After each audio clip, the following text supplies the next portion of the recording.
Next gen நேயர்கள் அனைவருக்கும் கோடான கோடி நமஸ்காரங்கள். நான் உங்கள் டாக்டர் ஓம் சக்தி ராஜா.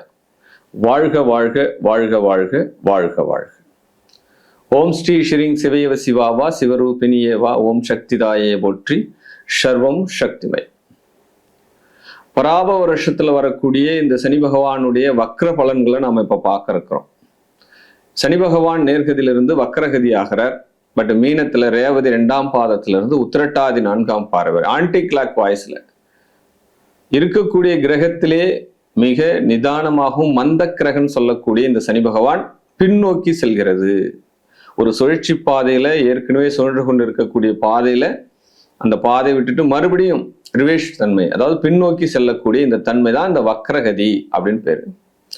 இந்த வக்ரகதியானது பராப வருஷத்துல ஆடி மாசம் 10ஆம் தேதியிலிருந்து கார்த்திகை மாதம் 24ஆம் தேதி வரை, அதாவது ஆங்கில தேதி சொல்லணும் அப்படின்னா 27/2026 திருக்கணித முறைப்படி மிட்நைட் நடுநிசியில 12:59 11/12/2026 வரை அதிகாலை 5:29 வரை ஆக 136 137 நாட்கள் வரும்.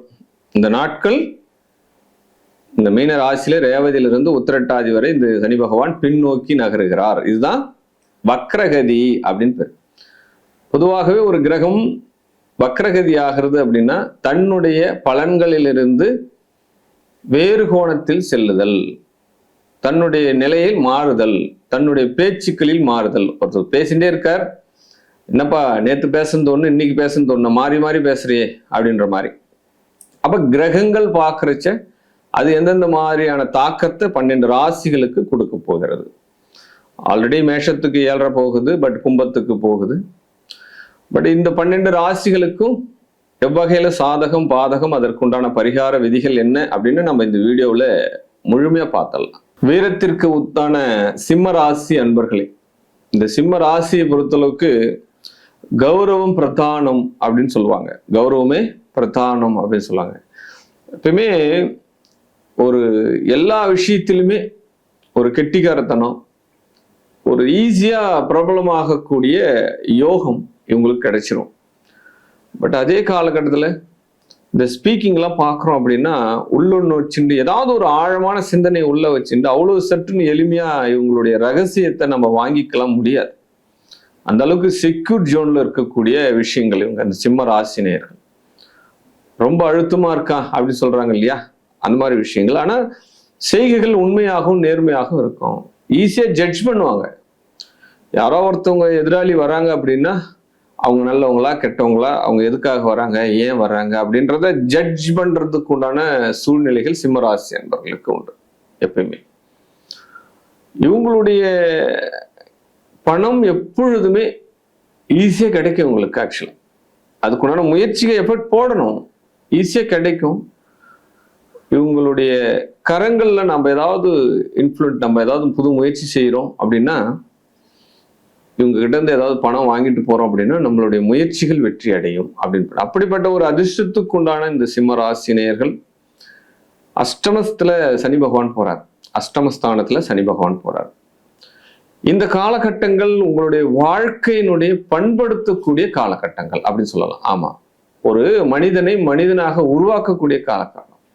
அப்போ அவனுடைய கஷ்டம் என்ன, நஷ்டம் என்ன, மனிதர்கள்னா யாரு, அன்புனா என்ன, உழைப்புனா என்ன, சேவிங்ஸ்னா என்ன.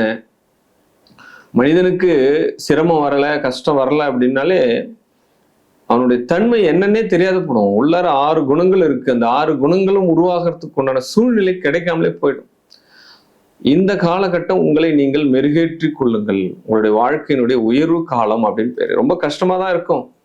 ஒரு மலை ஏறணும் அப்படின்னா, உச்சிக்கு போகணும் அப்படின்னா கண்டிப்பாக உடல்ல இருந்து வேர்வை துளிகள் வந்தே தீரும். ஆனா அந்த உச்சத்துக்கு போய் அங்க நின்று நம்ம சுத்தி பார்க்கும்பொழுது நாம் பெரிய சாதனை செஞ்சிட்டோம். அப்ப இந்த சாதனை வாழ்க்கையில ஒரு வெற்றியினுடைய மகுடம் சூடும்போதுதான் இந்த அஷ்டம சனித்தினுடைய விஷயங்கள் உங்களுக்கு தெரிய வரும். அதனால உங்களை பண்படுத்துறாங்க சனி பகவான். அவங்களுக்கு மிகப்பெரிய ஒரு நன்றிகளை சொல்லுங்க. இந்த காலகட்டத்தில் வரக்கூடிய சிரமங்களை முதல்ல நீங்க ஏற்றுக்கொள்ளுங்கள் அப்படின்னு சொல்லப்படுது. பட் இந்த சனி பகவான் உங்களுக்கு விற்பனை தொடர்பான விஷயத்துல இருக்கிறவங்க கொஞ்சம் கேர்ஃபுல்லா இருக்கணும். இந்த ரியல் எஸ்டேட்லாம் பண்றோம் இல்லையா, ரியல் எஸ்டேட் பண்றோம், புரோக்கரேஜ் பண்றாங்க அவங்க, இந்த கமிஷன் அடிப்படையில் தொழில் பண்றவங்க, இப்போ நீங்களாம் வாயை கொடுத்து மாட்டிக்குவீங்க. ஒரு விலை சொல்லியிருப்பீங்க, பட் இன்னொருத்தன் வந்து அந்த ஈஸியா முடிச்சுட்டு போயிடுவான். அதனால இப்போ கிளைன்லாம் நம்பி நீங்க டைரக்டா போய் பார்க்கறது அந்த மாதிரி விஷயங்கள்லாம் சொன்னேன். ஏன்னா நிறைய ஏமாற்றங்கள் நடக்கும். அந்த மாதிரி தொழில் இருக்கிறவங்களுக்கு நான் சொல்றேன், கமிஷன் அடிப்படையில் இருக்கிறவங்களுக்கு அவங்க முன்ன மாதிரி போகலை அப்படின்ற மாதிரி ஒரு பிரேக் ஆகுது, ஒரு ஜம்ப் ஆகுது அப்படின்ற மாதிரிலாம் நிறைய சொல்றதுக்கு வாய்ப்புகள் உண்டு அப்படின்னு சொல்லப்படுறது. திருமண வாழ்க்கையில விட்டு கொடுத்து போகணும். மனைவி கணவன் மனைவி உறவுகள்ல இப்ப என்ன பண்ணணும் நீங்க அப்படின்னா, நிறைய சுமூகமாக போகணும். யாராவது ஒருத்தவங்க அமைதியாகிறது முதல்ல நல்லது அப்படின்றத நீங்க முதல்ல தெரிஞ்சுக்கோங்க இந்த காலகட்டம்லாம். ஆமா, நம்ம வாயை திறந்தாலே பிரச்சனை, நம்ம பேசினாலே பிரச்சனை அப்படின்ற மாதிரி சூழ்நிலைகள் எல்லாம் வருது. பட் பிள்ளைகளுக்கும் நம்ம செய்கைகளுக்கும் நிறைய டிஃப்ரெண்ட் இருக்கும். ஒரு தோளுக்கு மிஞ்சியவன் தோழன் அப்படின்னு சொல்றான். நீங்க இன்னும் அவனை பிள்ளையாவே நீங்க பாவிக்கிறீங்க அப்படின்னா, எடுப்புல என்ன சொல்லுவான்னா உங்களை முகம் சுளிக்கிற மாதிரி சூழ்நிலைகள்லாம் வந்துடும். ரொம்ப கவனமா வேணும். கருத்தரிக்கிறவங்க வந்து ஒரு கூடுதல் கவனமா வேணும். வண்டி வாகனத்தில் போகும்போது ரொம்ப கவனமா வேணும். கருவுற்ற பெண்களுக்கு ஒரு பெரிய அட்வைஸை நான் சொல்றேன். ஏன்னா இந்த காலகட்டத்தில் உங்களுக்கு அந்த கரு களைவதற்கு உண்டான சூழ்நிலையே நடக்கும். ஆமா, இது ஒரு என்ன சார் இப்படிலாம் சொல்றீங்க அப்படின்னு நீங்க என்ன கேட்கலாம். பட் உங்களுடைய பாதுகாப்புக்காக நான் சொல்ல வேண்டிய காலங்கள் அது. பாத்ரூம் போயிட்டு வரும்போது கவனமா இருக்கணும். கீழே ஏதாவது எண்ணெய் சிந்திட்டு இருக்கா, படி ஏறும்போது கவனமா இருக்கணும். இந்த விஷயங்கள்லாம் ரொம்ப கூடுதல் கவனமாக இருங்க. அதுதான் நான் சொல்லப்படுறது. சரிங்களா? அதே காலகட்டத்தில் குலதெய்வ ஆராய்ச்சின்றது கண்டிப்பாக வேணும் உங்களுக்கு. அதுவும் இந்த காலகட்டத்தில் அவசியமான ஒன்று. குலதெய்வம் கோயிலில் இப்போ சில காணாம போகும், பின்னமாகும், ஏதாவது ஒரு மூலையில உத்தியோகம் நடக்கும், அதாவது வேலை நடக்கும், மதில் சுவர் கட்டுவாங்க. இந்த விஷயத்துக்கெல்லாம் நீங்க இந்த காலகட்டத்தில் ஏதாவது ஒரு உதவி புரிங்க. உங்களால முடிஞ்சது. ₹1 கொடுத்தாலும் உதவிதான், லட்சக்கணக்கில் கொடுத்தாலும் அது பேர் ஒரே சொல் தான், உதவிகள் தான்.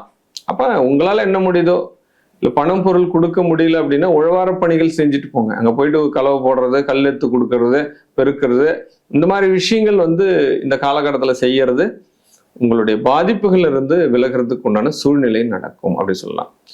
உடல் நலத்தில் ரொம்ப ரொம்ப இம்பார்ட்டன்ட் கொடுக்கணும். இதுக்கெல்லாம் ஒரே தீர்வு அப்படின்னா பிரிவு அப்படின்னு பேர். ஆக்சுவலா ஒரு ஜாதகம் நல்லா இருக்கு, 8ஆம் இடம் நல்லா சுபத்துவம் வாய்ந்து போயிருக்கு, நல்லா இருக்கு அப்படின்னா அந்த குடும்பத்துல இருந்து அவன் வெளிநாட்டுக்கு போயிடுவான், வெளி மாநிலத்துக்கு போயிடுவான், தொலைதூர பயணங்கள் செய்து விடுவான். அப்ப ஜாதகம் பிரிவு அப்படின்னு ஒரு காலகட்டம் வருது அப்படின்னா, உத்தியோகத்துக்காக பிரிவு அப்படின்னு வருதுன்னா சுபத்துவம் வாய்ந்த காலம் அப்படின்ற விஷயத்தை நீங்க எடுத்துக்கலாம். ஆமா, கண்டிப்பாக உத்தியோக மாற்றம் உண்டு, பயணங்கள் உண்டு, வெற்றி பயணங்கள் உங்களுக்கு உண்டு. இந்த சிம்மராசி நேயர்களுடைய குழந்தைகள்ல அவங்க சொல்படி கேளுங்க. குழந்தைகள் கிட்ட உட்காந்து பேசுங்க, மனைவியோடு உட்காந்து பேசுங்க. சண்டை சச்சரவுகள்லாம் வருதுன்னா உங்க குடும்பத்துக்குள்ளே வச்சுக்கோங்க. இன்னொருத்தருடைய தலையீடு உங்களுடைய குடும்பத்துல மிகப்பெரிய ஒரு கோளாறுகளை கொடுத்துரும். கர்ப்பவதிகள் கவனமா இருங்க, அதெல்லாம் சொல்லிட்டு தான் வந்துட்டு இருக்கேன். பட் உங்களுடைய தொழில் சார்ந்த விஷயங்கள் வெற்றிக்குண்டானதாக மாறும். தொழில ரொம்ப அதீத கவனம் போட்டு எஃபெக்ட் போட்டு செய்வீங்க. சிறிய வருமானத்துல போய் சேர்ந்தாலும் பிற்காலத்தில் அது வந்து நிரந்தர பணியை கொடுத்து விடும் அப்படிதான் சொல்லப்படுது. சிம்மராசிக்காரர்கள் இந்த காலகட்டத்துல தலை வேறு உடல் வேறு உள்ள தெய்வங்களை வணங்குங்கள். ஆமா, நரசிம்மரை வழிபாடு பண்ணலாம், வராகி அம்பாளை வழிபாடு பண்ணலாம். இந்த வழிபாடுகள் உங்களுடைய மாற்றங்களை கொடுக்கும். அமாவாசை பூஜை, பௌர்ணமி பூஜைகளில் கலந்து கொள்வது நல்லது. ஆக்ரோஷமான தெய்வங்கள், அகோர தெய்வங்களுடைய வழிபாடு வெற்றியும் வேகத்தையும் தரும். வாழ்க வாழ்க வாழ்க.